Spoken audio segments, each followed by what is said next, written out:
Сәлеметсіңдер ме 3-ші сынып оқушылары? Менің есімім Кенжебаева Әсел Ерболовна.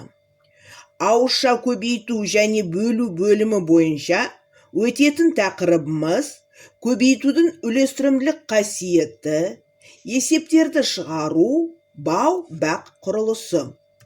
Сабақтың мақсаты 100 көлеміндегі сандарды ауызша көбейту мен бөлуді орындауда қосындыны және көбейтіндіні бір таңбалы санға бөлу, қосындыны санға көбейту ережесін қолдана отырып есептерді шығару. Бүгінгі сабақта балалар, сендер көбейтудің үлестірімділік қасиетін есеп шығаруда қолданатын боласыңдар. Ал балалар, айтыңдаршы, қар, мұз еріп, су көбейіп, жапырақ ашып, бәйшешектер басады. Айтыңдаршы балалар, бұл қай кезде болады? Дұрыс балалар, бұл көктемде болады. Ал енді көктемгі бау-бақшадағы еңбек туралы сендер не айта аласыңдар?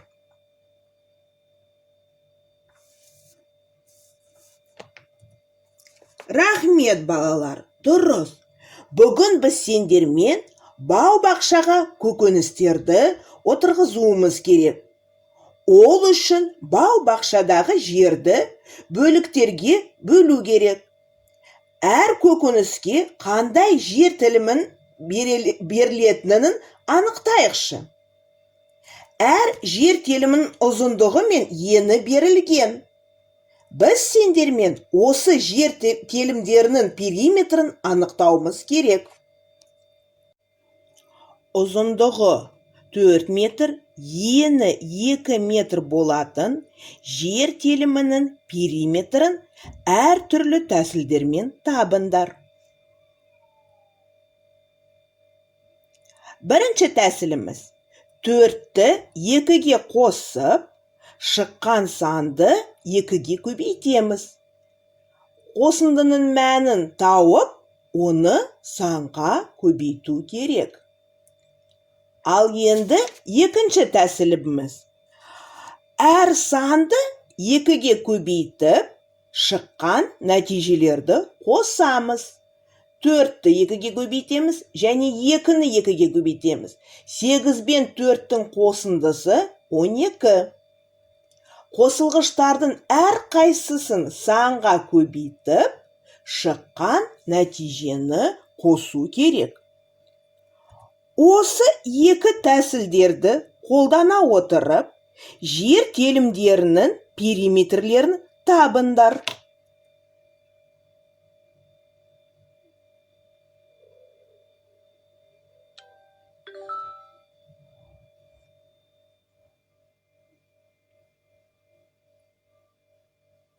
Дұрыс, балалар.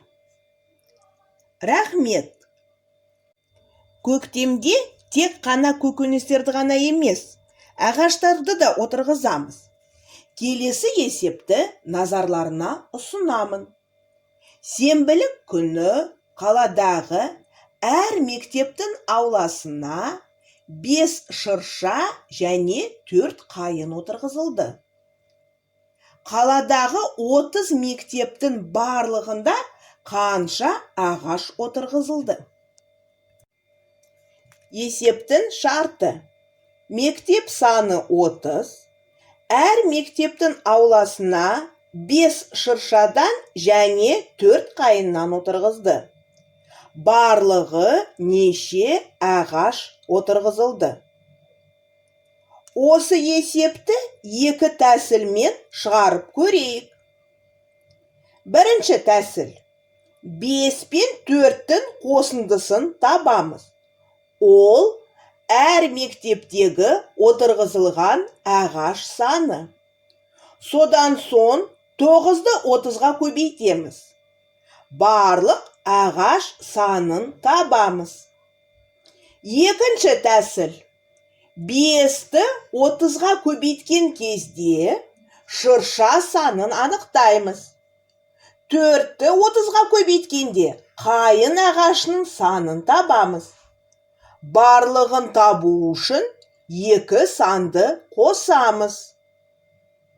Есептің жауабы барлығы 270 ағаш отырғызылды.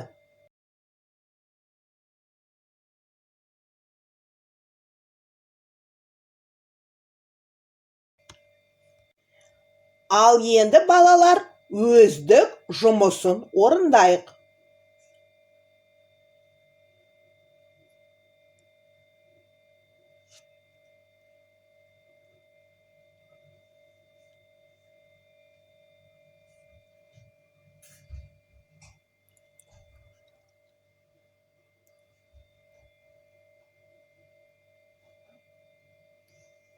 Балалар, тапсырманы дұрыс орындадыңдар деп ойлаймын. Тапсырманы тексерейік.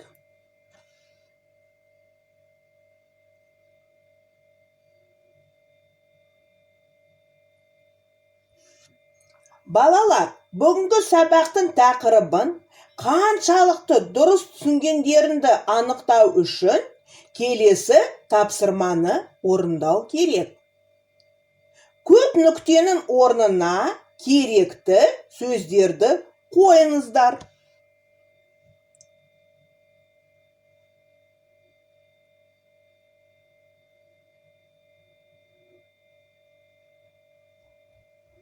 Балалар, сендер дұрыс жауап бердіңдер деп ойлаймын. Қосындыны санға көбейту үшін бірінші, қосындының мәнін тауып, оны санға көбейту керек. Екінші тәсіл, әр қосылғышты сол санға көбейтіп, шыққан көбейтінділерді қосу керек. Осымен сабағымызды аяқтаймыз. Сау болыңдар.